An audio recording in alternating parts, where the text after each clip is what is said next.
What happens when a ghost from SEAL Team 6 walks into a gym full of active duty warriors? The kind of ghost that's supposed to be dead, erased from every record, every database. The kind that makes rookie SEALs freeze mid-rep when they catch a glimpse of ink that shouldn't exist on skin. This is the story of Hayes, a man who died on paper but lives in shadows, carrying secrets that could shatter everything you think you know about America's most elite fighting force.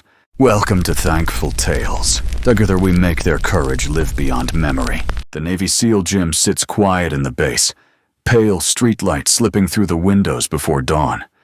It's a wide open space. Racks of weights lined up like soldiers at attention. Pull-up bars hanging from the ceiling. A track looping around the edge. The air's thick with the smell of rubber and sweat. A creaky ceiling fan hums, blending with the ghosts of brutal training days.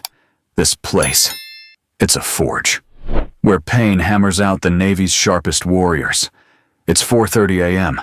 Hayes rolls in. He pushes a gear cart across the rubber floor, every move precise, like he's marching in formation. His dark green hoodie hides his face, eyes down, locked in focus. Tall, lean, muscles tight like coiled wire. He moves with a quiet weight, carrying stories from a life long gone. His hands are rough, calloused, faint scars crisscrossing the knuckles, marks of battles nobody talks about. In his pocket, a glint of a Navy coin, etched with ST6, a keepsake he never shows. At 5:00 a.m., Dawson, a SEAL rookie, shows up early, lacing his shoes for the day's grind. He glances over, catches Hayes picking up a stray weight plate. The hoodie slips, revealing a tattoo behind his ear, a trident piercing a skull. Faded but sharp. Dawson freezes, heart pounding. He's seen that mark online. SEAL Team 6, the unit that works in shadows, no records, no traces.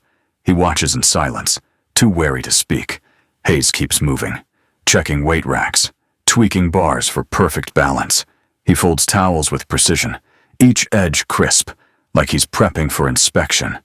Dawson sees it now. Hayes isn't just cleaning, he's assessing the gym, eyes scanning every corner like it's a battlefield. Every motion screams discipline, the kind forged in the toughest training known to man.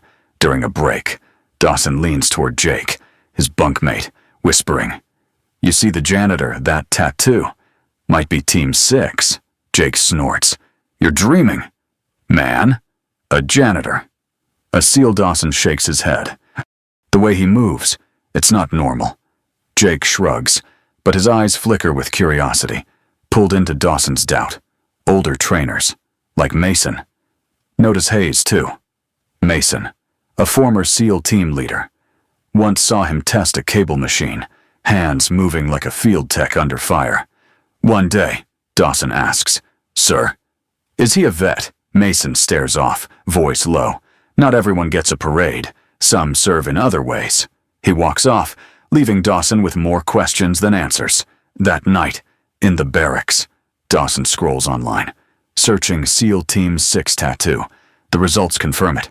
The trident-skull belongs to those who've survived hell. He lies in bed, Hayes' image burning in his mind. Why's a guy like that here? Mopping floors, falling out with brass, a mistake from his youth, or does he just want to stay close to the brothers he once fought beside Dawson? Doesn't know. But respect starts to take root. He vows to watch closer, sensing Hayes is more than a guy with a cart. He's a mystery, prepping the battlefield for the next generation with those scarred, steady hands. The SEAL gym pulses with the clang of weights and ragged breaths under the early California sun. Rookies wrestle through squats, sweat dripping, racks shuddering with every rep. Mason, the grizzled ex-SEAL trainer, stalks by, his voice cutting like a blade. "Focus pains your friend. Laziness is the enemy." The air's heavy with rubber and metal, a miniature battlefield. Dawson's still haunted by Hayes' trident-skull tattoo. In a break, he leans toward Jake, voice low. "I'm telling you, he's ex-Team 6. That tattoo's not just anybody's." Jake smirks. You're reading too many novels. A janitor? A seal, probably a fake. Dawson shakes his head. I looked it up. Only those who've run Black Ops get it. Jake shrugs. But that night, he's quietly scrolling, searching SEAL Team 6 tattoo. The results are vague, but a few images match close enough to rattle him. Next morning, Hayes rolls in, dark green hoodie up, pushing his gear cart across the rubber floor.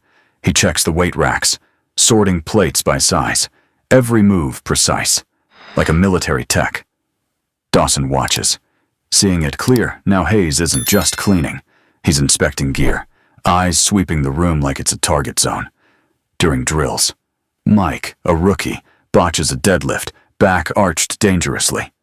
Hayes, near the racks, flicks a glance. Mike pauses, straightens up, like he felt the stare. Dawson nudges Jake.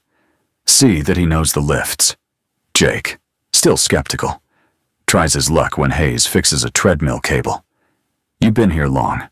Hayes looks up, eyes calm. A while, he keeps working, hands moving like a field engineer's.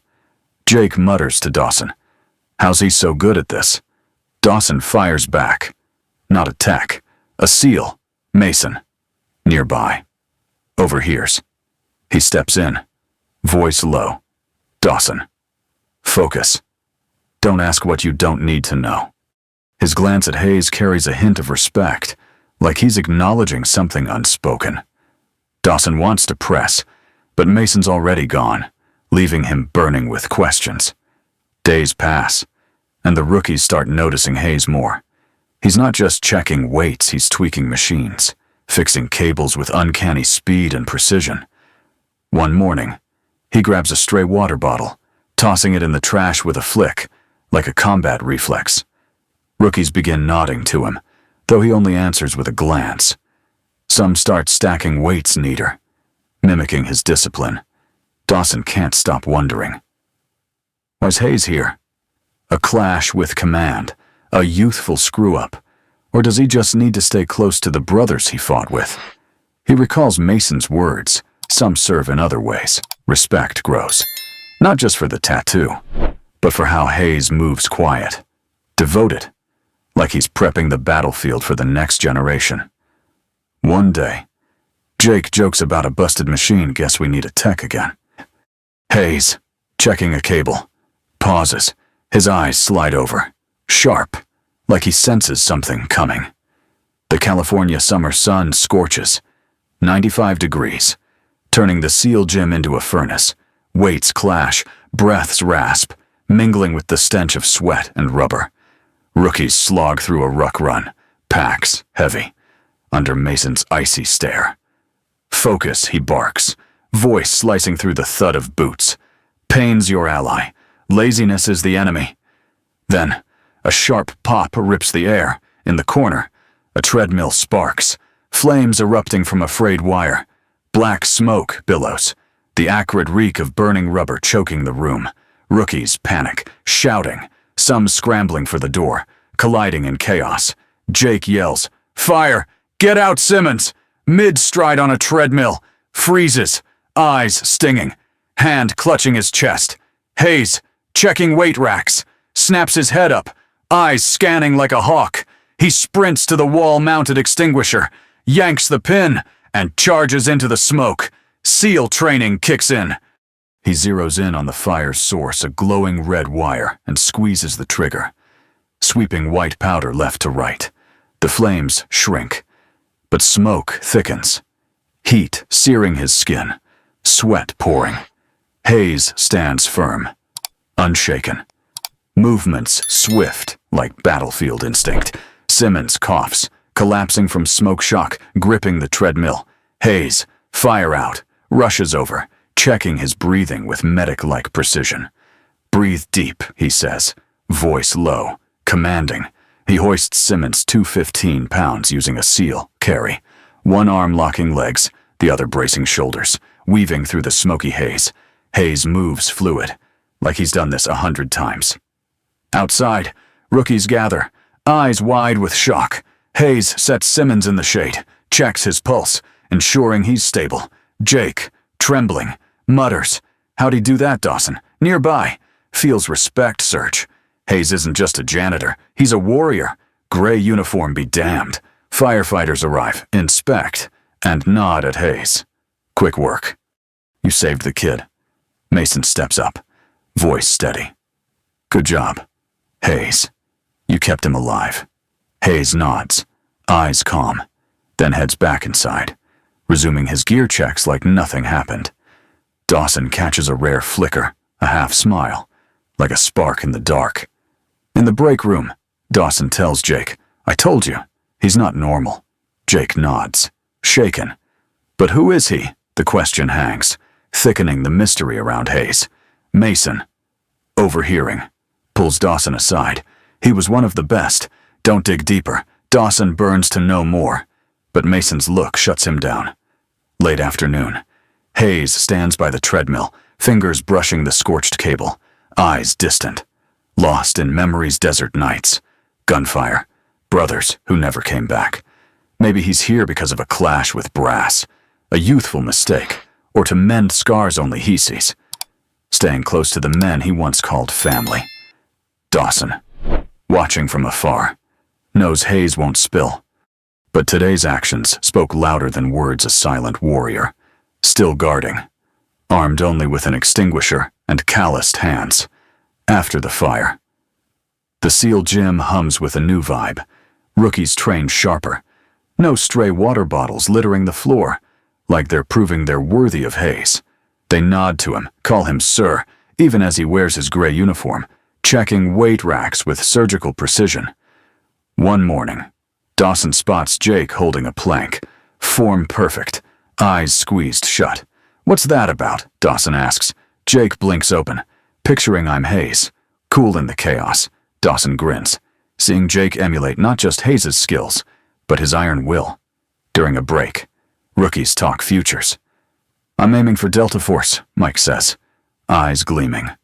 Green Beret's no joke either. Tyler chimes in. What about Army Rangers leading under pressure? Jake adds. They dream of elite units, their ambitions ignited by Hayes' actions.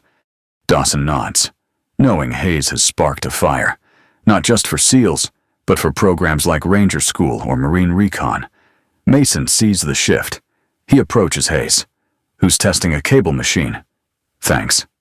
Hayes, you're inspiring these kids. Hayes glances up, eyes steady. Just doing my job. Mason nods, knowing Hayes doesn't need praise, but his presence has reshaped the gym. One afternoon, Hayes notices Tyler struggling with a deadlift. He steps over, gently adjusts Tyler's stance, guiding his back angle. Tyler, surprised, holds the lift longer, eyes bright.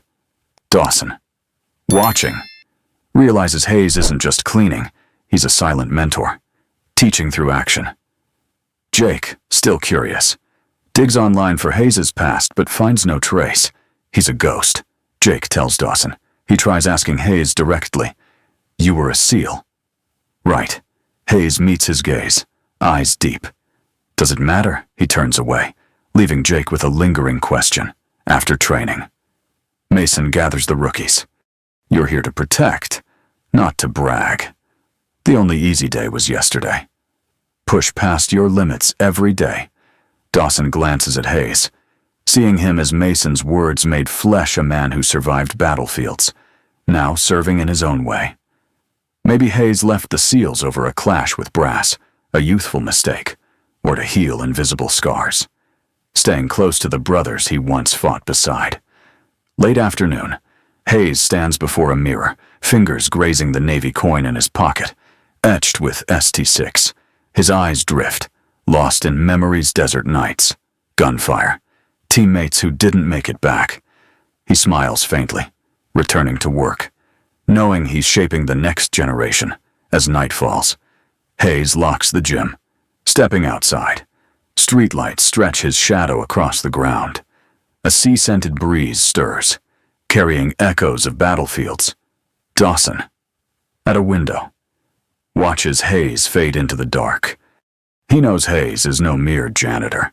He's a symbol of quiet sacrifice, needing no glory, only the chance to do what's right. Hayes's legacy lives on in the SEAL gym, in every rep, every drop of sweat, every rookie's burning ambition.